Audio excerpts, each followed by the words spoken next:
Komisi Pemberantasan Korupsi atau yang lebih kita kenal dengan sebutan KPK merupakan lembaga independen dan bebas dari pengaruh kekuasaan manapun dalam melaksanakan tugas dan wewenangnya. KPK sendiri dibentuk pada tanggal 29 Desember 2003 dengan tujuan meningkatkan pemberantasan tindak pidana korupsi. Alhasil, dilansir dari Transparency International, hasil survei tahun 2011, IPK Indonesia dengan skor 3,0 skala 0 sampai 10 dengan menduduki peringkat 100 dari 182 negara. Tahun 2012, IPK Indonesia berubah menjadi skor 32 skala 0 sampai 100 dengan menduduki peringkat 118 dari 176 negara.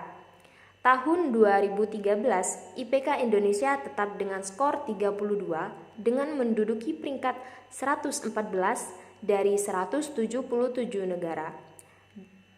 Sedangkan tahun 2014, IPK Indonesia menjadi 34, menduduki peringkat 107 dari 175 negara. Sedangkan IPK Indonesia tahun 2015 mengalami sedikit kenaikan dengan skor 36, menduduki peringkat 88 dari 168 negara. Tahun 2016 hanya naik 1 poin dengan skor mencapai 37 dengan menduduki peringkat 90 dari 176 negara, dan tahun 2017 dengan skor yang sama 37 menaiki peringkat 96 dari 180 negara. Dari beberapa keberhasilan langkah yang dilakukan oleh KPK membuat beberapa pihak merasa hidupnya terancam, sehingga melakukan beberapa langkah untuk membendung tindakan KPK, salah satunya dengan judicial review Undang-Undang KPK terhadap Mahkamah Konstitusi. Terlepas dari pengujian, karena masih dinilai tetap dirugikan, maka pada tahun 2019 kemarin disahkannya Undang-Undang KPK yang baru yang diyakini tidak sesuai dengan aturan formil pembuatan undang-undang. Adapun salah satu isi pasal dari Undang-Undang KPK yang baru adalah perubahan status anggota KPK ke aparatur sipil negara. Dengan adanya ketentuan tersebut mengharuskan KPK melakukan transisi status keanggotaan ke aparatur sipil negara. Mekanisme pergantian status keanggotaan tersebut harus melewati yang namanya tes wawancara kebangsaan.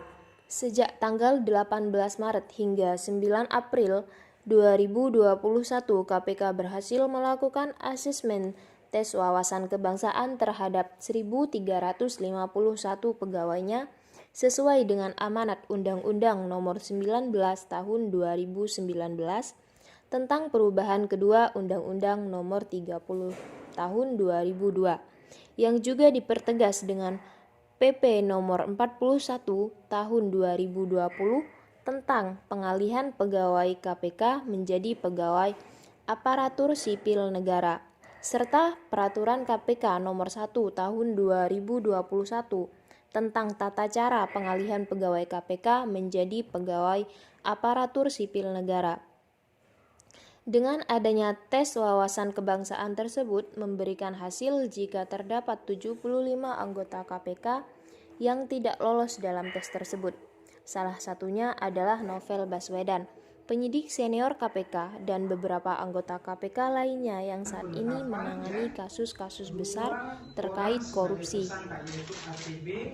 Adanya beberapa nama besar anggota KPK yang tidak lolos dalam tes wawasan kebangsaan tersebut memberikan respon negatif dari publik. Jika pemerintah saat ini mencoba untuk melemahkan KPK, salah satu respon yang sangat mencolok yaitu KPK saat ini sudah mati. Sehingga dari beberapa respon itu mengindikasikan jika anggota KPK yang lolos dalam tes wawasan kebangsaan tersebut tidak mempunyai integritas yang tinggi seperti halnya 75 anggota KPK tersebut. Seakan-akan tanpa 75 anggota tersebut, KPK tidak bisa melanjutkan tugas dan fungsinya. Sebenarnya yang patut kita persoalkan bukan terkait berapa dan siapa anggota yang tidak lolos dalam tes wawasan kebangsaan tersebut, namun terkait dampak dari perubahan status keanggotaan ke aparatur sipil negara itu sendiri. Seperti halnya menurut Jacob van Cleveren adalah jika seorang pengabdi negara atau aparatur sipil negara menganggap kantor atau instansinya sebagai perusahaan dagang, sehingga dalam pekerjaannya akan diusahakan memperoleh pendapatan sebanyak mungkin. Jadi, jangan salahkan KPK jika yang awalnya sebagai poros terdepan dalam pemberantasan korupsi akan menjadi lembaga yang paling koruptif nantinya.